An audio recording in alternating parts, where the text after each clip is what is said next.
waktu, ya mungkin kita akan menjawab sebatas kemampuan yang saya miliki, dan saya tidak dibebani oleh Allah apa yang saya tidak ketahui. Allah bersuara.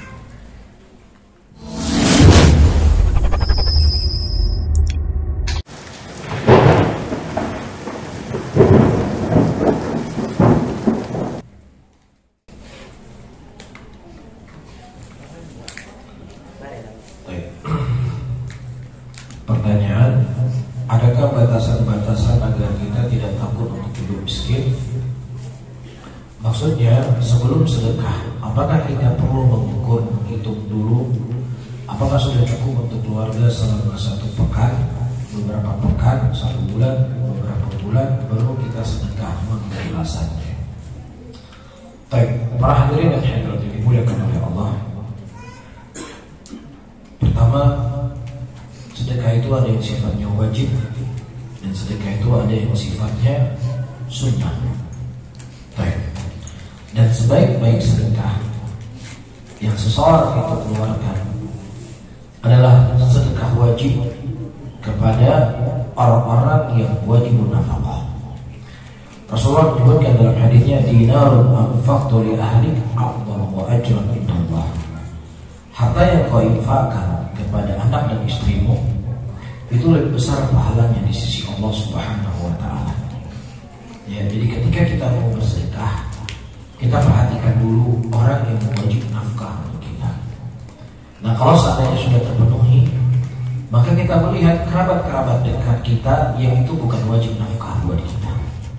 Karena itu, pertama, kita memperkuat menyambung tali silaturahmi dengan mereka, keluarga kita sendiri, satu kakek kita atau keluarga kita yang terdekat dengan kita. Ya, jadi jangan sampai kita memberikan kebaikan kepada orang di luar, sementara orang yang berada di ring satunya kita tidak mendapatkan manfaat dari kita. Ini sebuah kesalahan. Ketika Allah menurunkan ayat lan tanalul birra hatta tunfiqu mimma tuhibbun, engkau tidak akan mendapatkan kebaikan ya sampai engkau menginfakkan harta yang paling kau cintai. Ada seorang sahabat Rasulullah yang dia sangat dermawan, akan tetapi ada harta yang sangat dia cintai, yaitu kebun dan rumah, dan kebun dan sumur yang dia punya. Akhirnya dia mendatangi Nabi SAW. Dia takut ayat itu ya Allah turunkan untuk dirinya. Ya, akhirnya dia mengatakan, ya Rasulullah, aku wakafkan ini di jalan Engkau ya Rasulullah. Kemudian kata Nabi, berikanlah ini kepada kerabat dekat. Ya, diberikan kepada keluarganya yang tidak wajib nafkah. Ya, ini menunjukkan kepada kita ketika kita ingin bersedekah, ya perhatikan dulu keluarga kita, jangan sampai memudaratkan mereka. Ya, dan begitu juga selanjutnya adalah orang yang dekat dengan kita.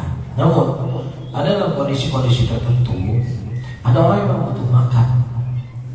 Ya, kalau kita nggak memberi makan kepadanya, akan menghancurkan, mencelakakan dirinya. Ya, maka ini kewajiban untuk kita beri.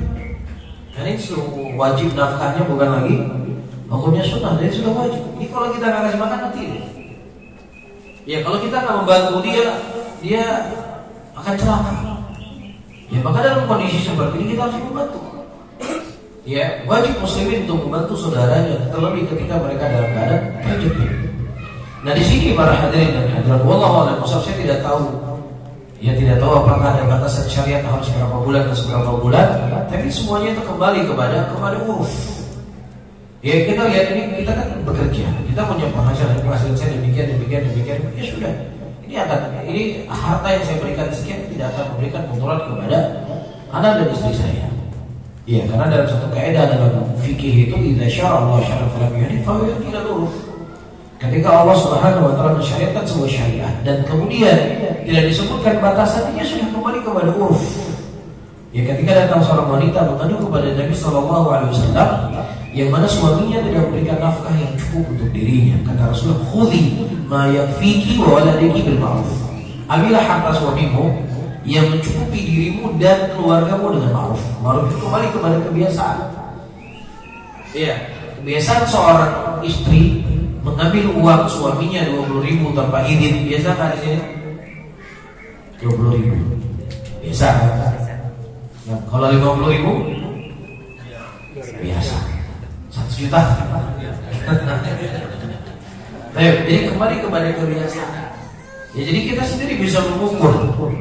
Ya, kita bisa mengukur ini penghasilan saya, ini pekerjaan saya, dan umur saya masih produktif, saya masih bekerja, saya bisa mencari nafkah. Ya sudah, apa yang kita mampu kita sedekahkan. Apalagi misalnya ada momen-momen yang penting. Ya, ada momen-momen yang mungkin bisa ada sunat masal.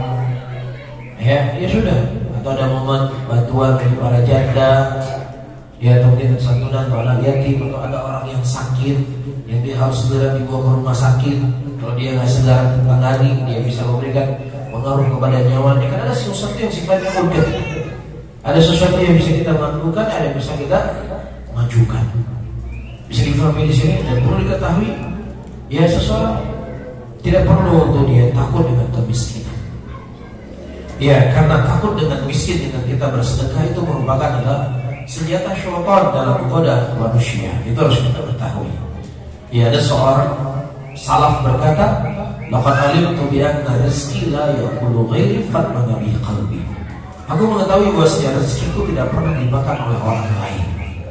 Ya, tidak akan mati seseorang sampai semua rezeki Allah catat kepadanya telah dia nikmati baru dia mati.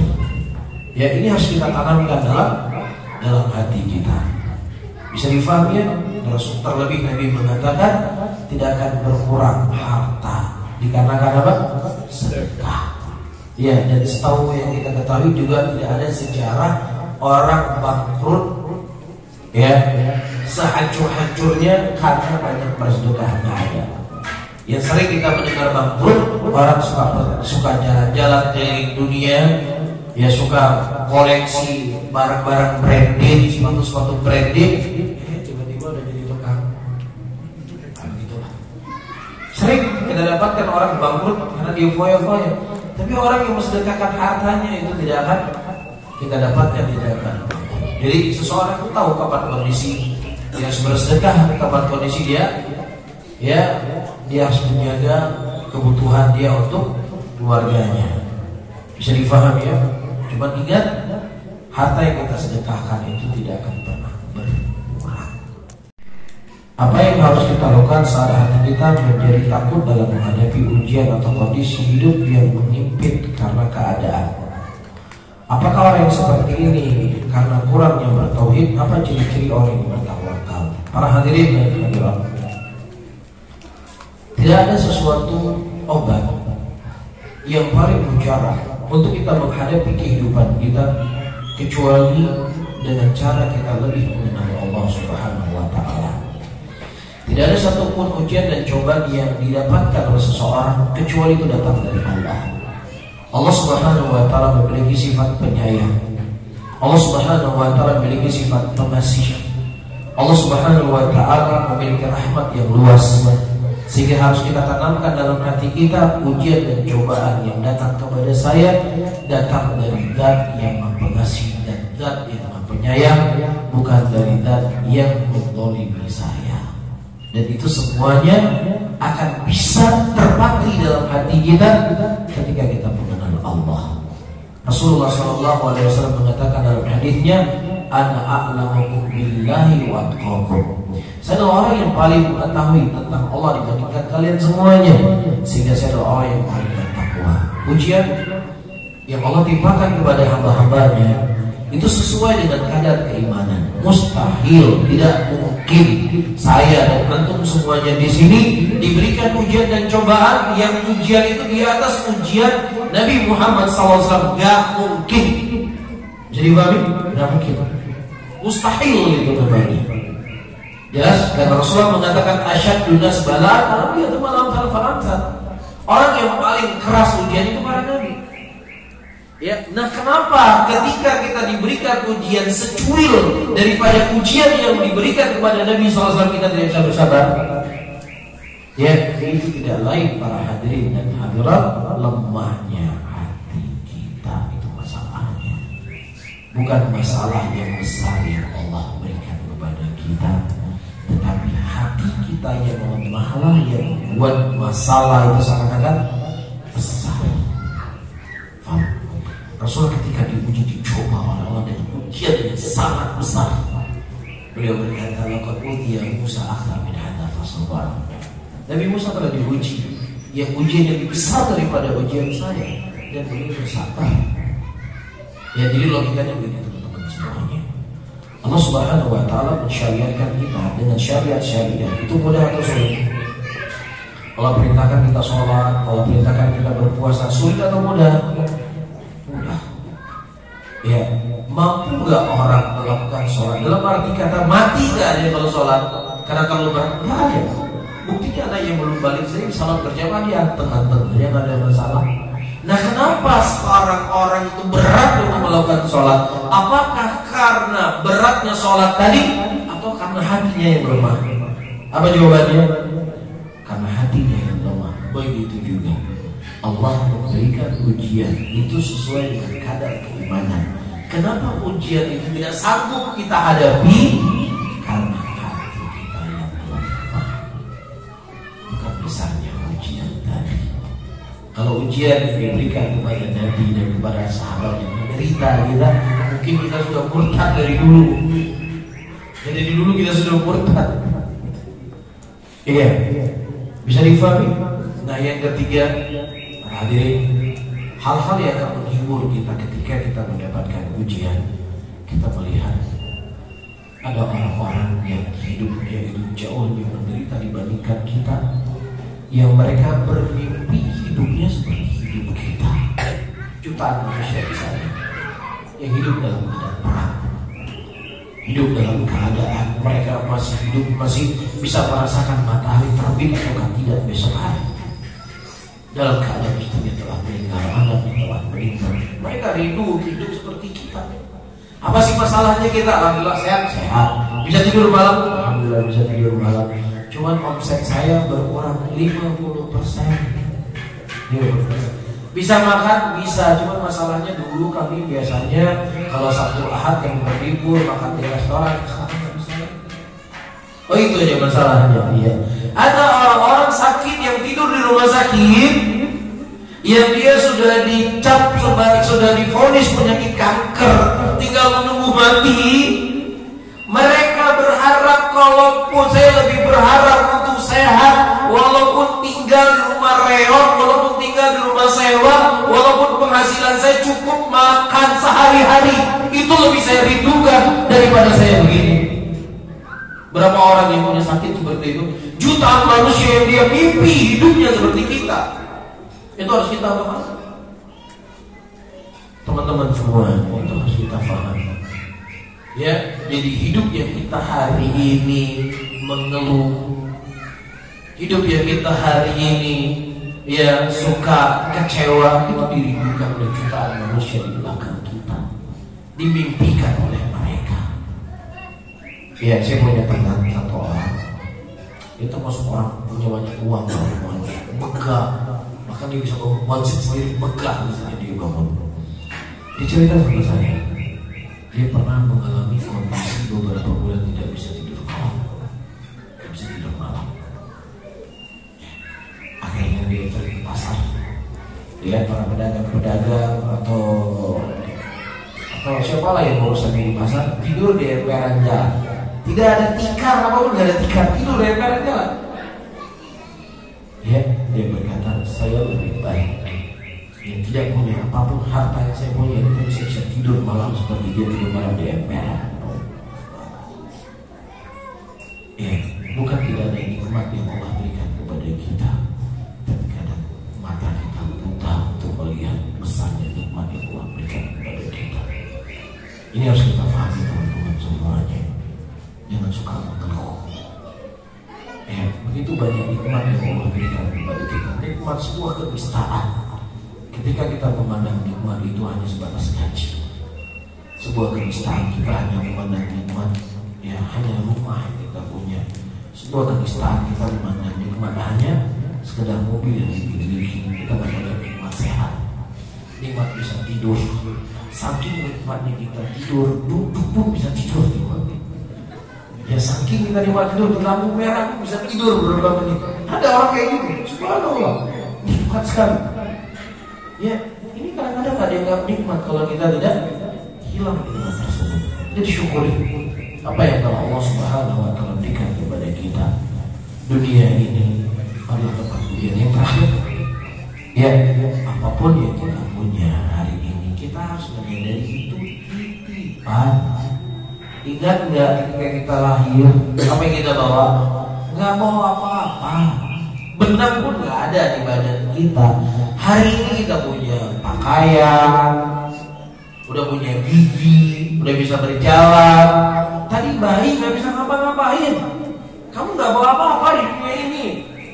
Allah yang memberikan. Ketika Allah Subhanahu wa Ta'ala menitip sesuatu kepada kita dan kemudian Allah mengambil titipan itu, apakah salah?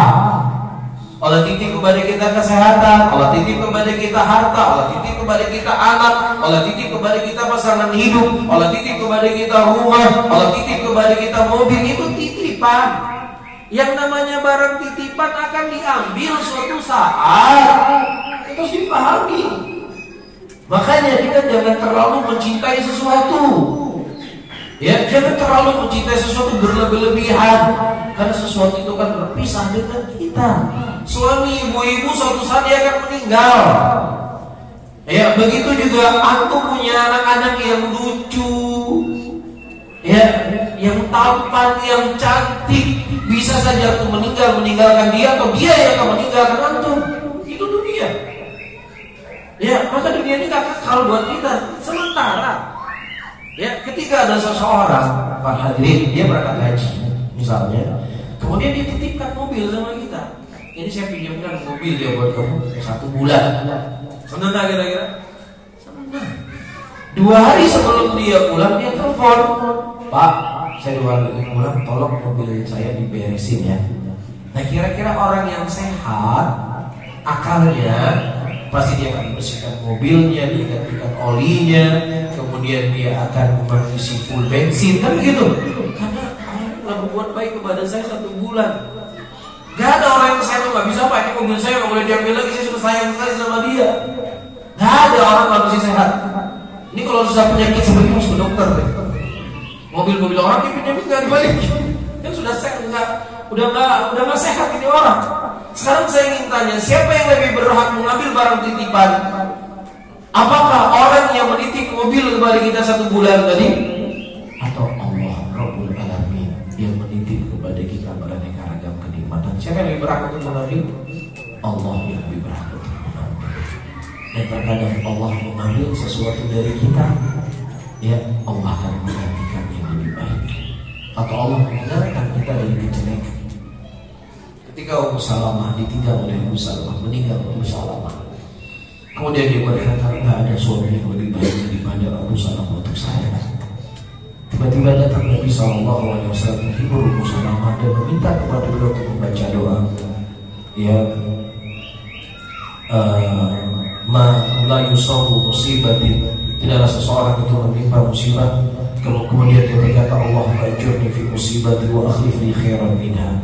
Ya Allah, berikanlah pahala dari musibah yang menimpakan kepadaku, dan ya gantikanlah yang lebih baik dari apa yang telah Engkau ambil dariku. Kemudian Rasulullah berkata, tidak ada orang yang lebih baik daripada suami saya. Kemudian Nabi SAW justru melamar Ummu Salamah sebagai istrinya.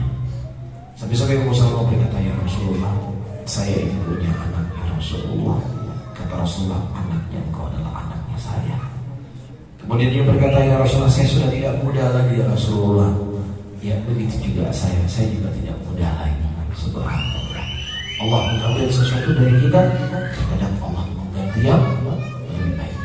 Diperistrikan oleh manusia yang paling terbaik di muka bumi ini, Nabi Muhammad SAW.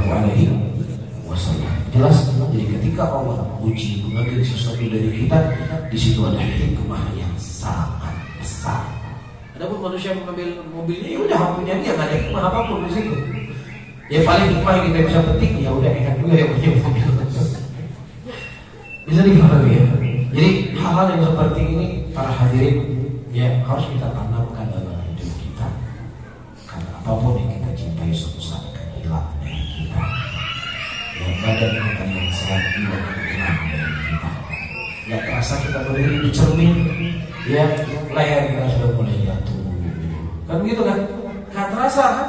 udah mulai jatuh lehernya, udah mulai berkerut tangannya, nggak terasa.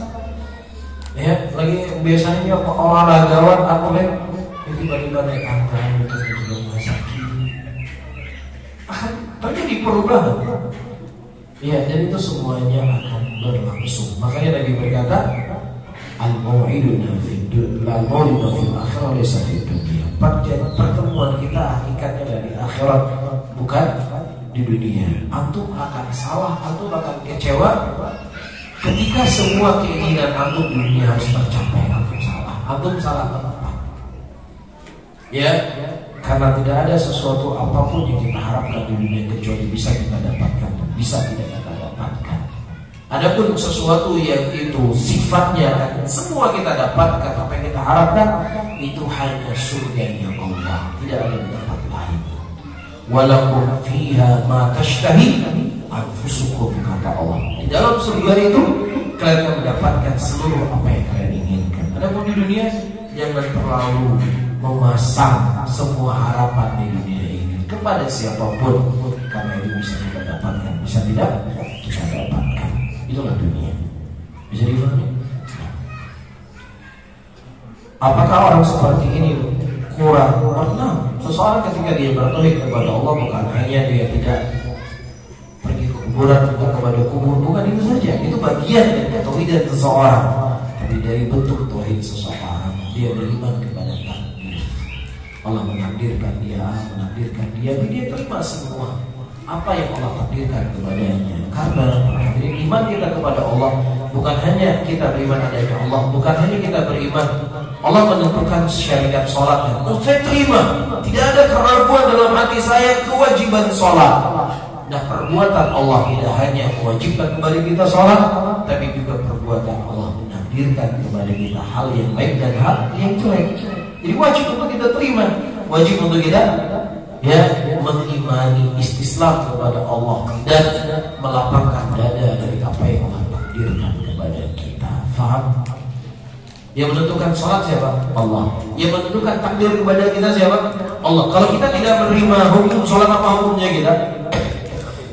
Ini bisa menafikan tauhid. Begitu juga perbuatan Allah mentakdirkan sesuatu kepada kita yang harus kita terima. Masalahnya kalau nggak kita terima, apakah akan mengubah keadaan menjadi baik? Ya nggak jadi baik, tetap kita dalam kondisi buta. Nah, apa ciri-ciri orang yang bertawakal? Bertawakal para hadirin dan hadirat, sebagaimana Rasulullah menyebutkan, "Lau annakum tatawakkaluna 'ala Allah haqqa tawakkuli, la rizqukum kama yarzuqul tayr yaghdu fi masa wa tawallu bitawana." Kalau seandainya kalian benar-benar bertawakal kepada Allah dengan tawakal yang baik, maka Allah akan memberikan kepada kalian rezeki seperti Allah memberikan seekor burung rezeki, mana dia keluar dari kandangnya dalam keadaan dia lapar dan kemudian dia kembali dalam keadaan kenyang. Ya, jadi tawakal itu ada dua rukun. Rukun yang pertama, dia menyerahkan segala sesuatu itu kepada Allah, dan yang kemudian yang kedua, dia menyerahkan sebab yang dibolehkan dan dibenarkan dalam syariat. Makanya para ulama mengatakan ketika seseorang meninggalkan sebab, ya dia hanya bergantung kepada Allah, maka dia telah mencela syariat. Ya, tiket ini makhluk, gak boleh yakin sama makhluk. Jadi kalau naik pesawat, ya bagaimana supaya kita bisa naik pesawat tanpa ada tiket?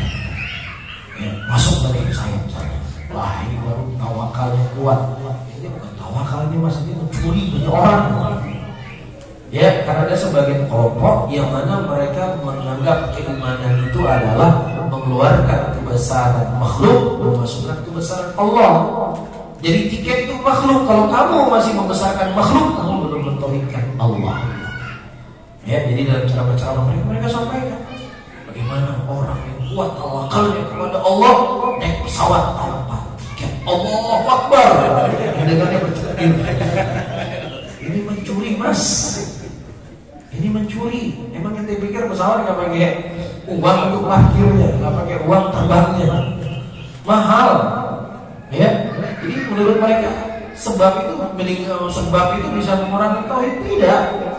Ya, Allah telah menjadikan sesuatu dengan sebab dan musababnya. Faham? Seseorang meninggalkan sebab, dia telah mencela syariat. Ya, kalau atau seseorang hanya menyandarkan kepada sebab, ya, dia menyandarkan sepenuhnya kepada sebab, dan dia tidak kembali kepada Allah, maka itu bisa terjatuh ke dalam kesyirikan. Maka dia bertawakal kepada Allah dengan mengembalikan semua urusan kepada Allah, kemudian dia menjalankan sebab-sebab. Rasulullah mengatakan, "Tazawwajul waludal wadud, fa inni mukatsirun bikum ummatan yaumil qiyamah." Nikahilah wanita-wanita yang bisa memberikan banyak anak, karena aku akan bangga dengan jumlah kalian yang di mulut kiamat. Jadi bagaimana cara supaya kita dapat anak? Dengan cara menikah, nggak bisa di-download. Harus menikah. Itu sebab yang tadi dia ditentukan dalam syariat. Udah jalani. Ya, untuk mendapatkan apa yang telah digariskan. Allah Allah. Kemudian kalau tidak ada, kita tutup kajian di siang hari ini. Ada ya? Subhanallah bihamdika, asyhadu an la ilaha illa anta, astaghfiruka wa atubu ilaik. Wassalamualaikum